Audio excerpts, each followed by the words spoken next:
aujourd'hui, on s'est réunis avec les Insoumis du Lot et les sympathisants pour enclencher le démarrage de la campagne de l'Union populaire dans le Lot. Donc on s'est réunis pour mettre en place notre organisation. On a eu cet été les caravanes de l'Union populaire qui se sont arrêtées dans le Lot. L'objectif de ces caravanes, c'est d'aller à la rencontre des populations, notamment dans les quartiers populaires. On sait que ce sont les quartiers qui votent le moins et ce sont les quartiers qui sont le plus touchés par la crise sociale grandissante.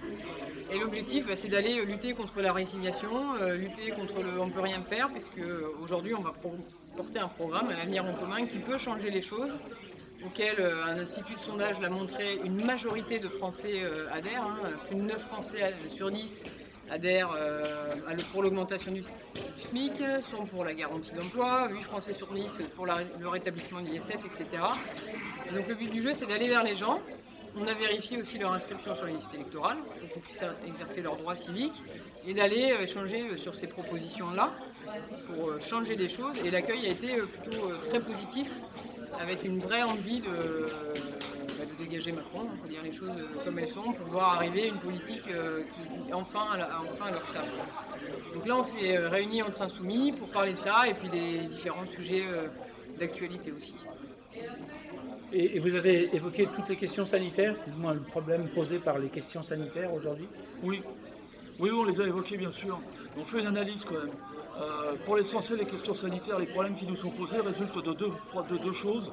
C'est d'une, la volonté du gouvernement d'opposer une partie de la population à l'autre, en faisant le calcul, qu'en divisant comme ça les gens, les citoyens, ils vont pouvoir assurer leur survie politique.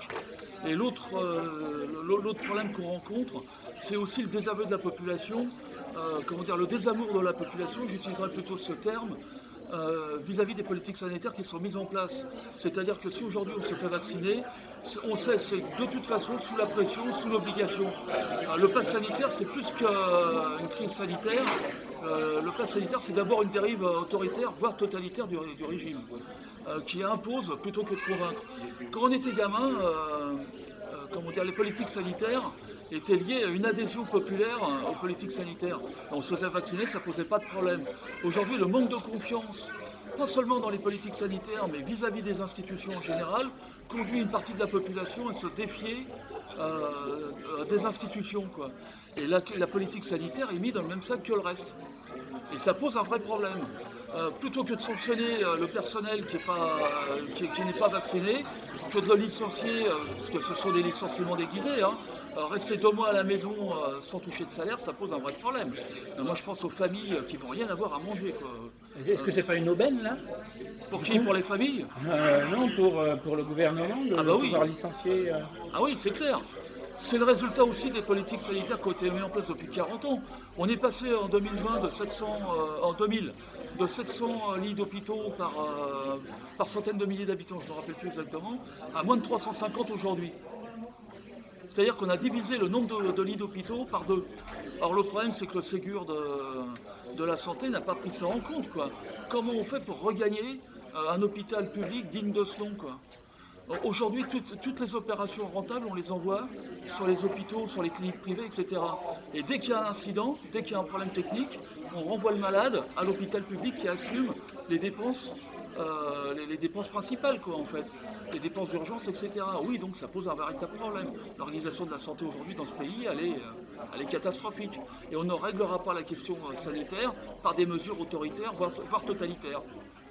Et en plus, oui, nous on fait attention parce que la tentative d'opposer une partie de la population vaccinée, entre guillemets, à une partie qui ne serait pas vaccinée, ça nous pose un vrai problème. C'est pas en opposant une partie de la population à l'autre qu'on va régler les problèmes.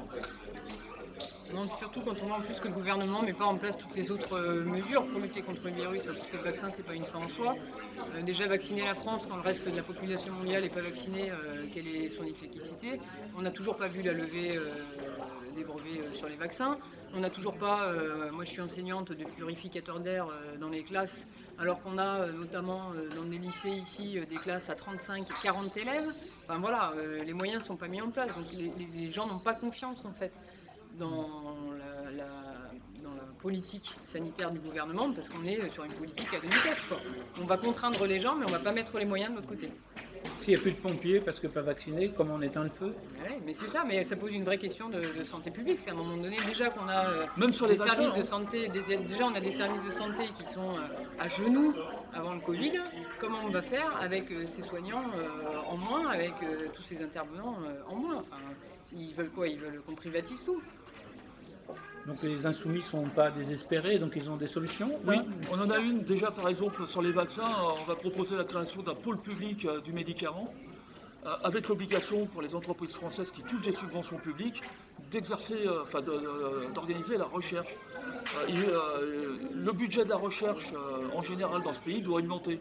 Il n'a pas arrêté de diminuer depuis des années et on a transmis au public, au privé plutôt, aux entreprises privées, le soin d'effectuer la recherche à la place des entreprises publiques, à la place d'un pôle public.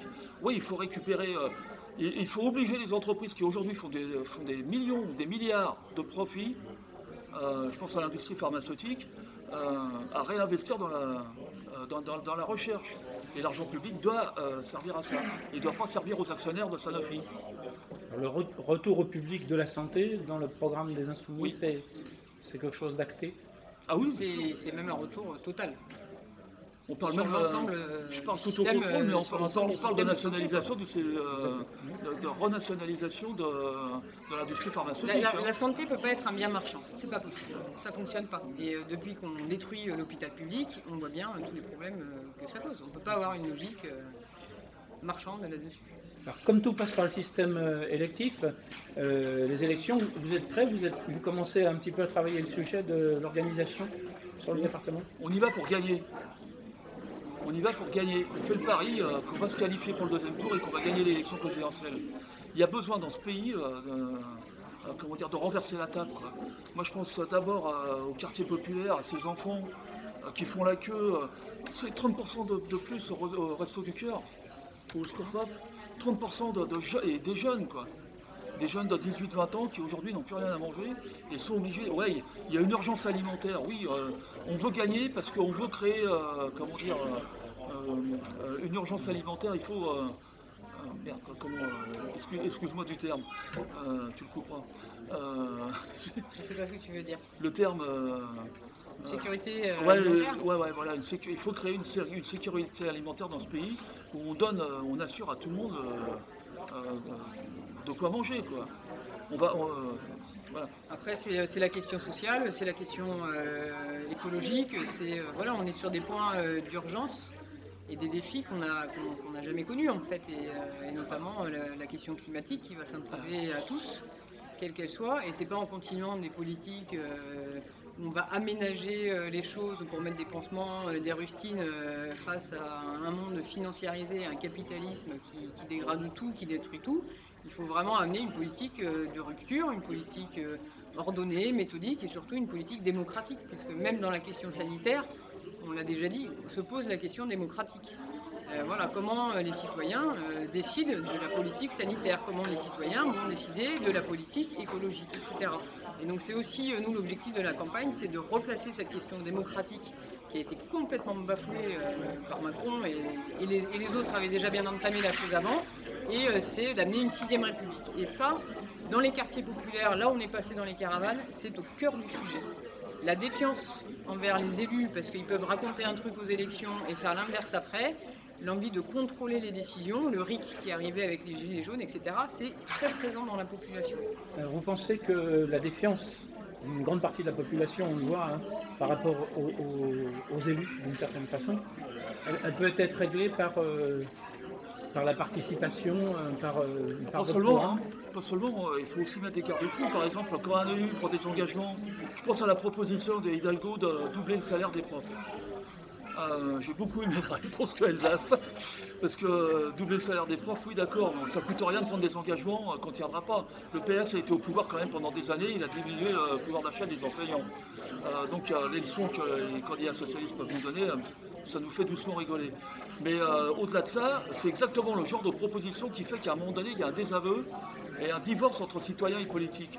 Moi, je suis pour le droit de révocation et les élus qui ne tiennent pas leurs engagements, il faut qu'on puisse les révoquer.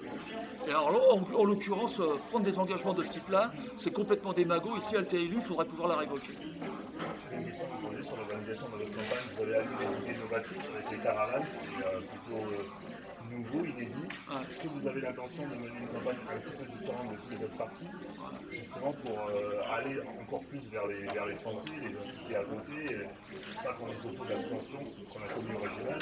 Est-ce que vous allez mener une campagne traditionnelle pour sortir des sentiers battus comme vous avez commencé à faire? Je crois que si on ne sort pas des sentiers battus, on n'ira pas chercher les gens qu'on veut aller chercher. Si les gens ne votent pas, s'il y a de l'abstention, on ne passera pas. Ça c'est sûr. Donc nous l'objectif c'est d'aller voir tous ceux qui sont résignés. Ils sont toujours dans la question politique, hein. Ils sont toujours dans le débat, ils ont envie de voir changer les choses. Donc on va faire une campagne de terrain, de proximité, on va avoir des opérations militantes un peu plus renouvelées. On va aller dans les quartiers inscrire les gens sur les listes électorales. Mais c'est ce qu'on a déjà commencé à faire. Ouais. Mais on va poursuivre.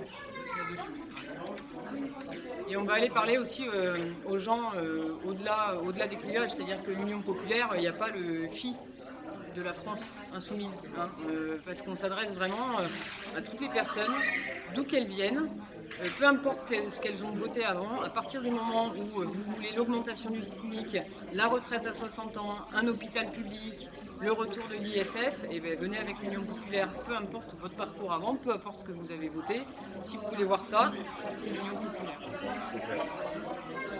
Par exemple, dans les exemples que je peux prendre, moi je suis pêcheur. Ça ne va pas trop me déranger d'organiser un concours de pêche avec d'autres pêcheurs au bord du Tolerne pour exiger qu'on arrête de bétonner la nature, l'environnement et qu'on garde un environnement sauvage, quoi. Ça c'est vraiment le monde d'avant, la Barthe, Provençal, etc. C'est le monde d'avant. Nous on veut représenter le monde d'après. L'Afghanistan, il s'est passé cet été une catastrophe humaine d'abord. Moi je pense aux femmes qui avaient pris l'habitude d'aller à l'école, étudier, aller en fac, etc. et qui aujourd'hui se retrouvent cloîtrées chez elles. Pour pouvoir aller en fac dans des bâtiments séparés des hommes, être obligé de mettre la burqa, etc. Je pense d'abord à elles. Je pense à tous les progressistes qui depuis des années avaient mis espoir dans une véritable politique d'émancipation humaine en Afghanistan.